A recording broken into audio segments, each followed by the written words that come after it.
Assalamu alaikum. Hello friends, how are you? Welcome back to my another video. In this video I am going to show you how to decrease font size in Apple Keynote. Let's get started. At first you have to open your Keynote software. Now we can see here many font.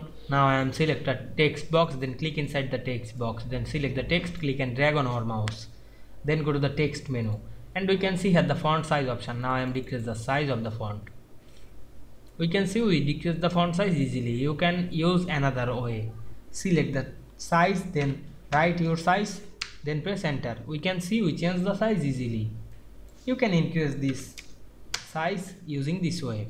Now we can see we decrease font size in Keynote very easily.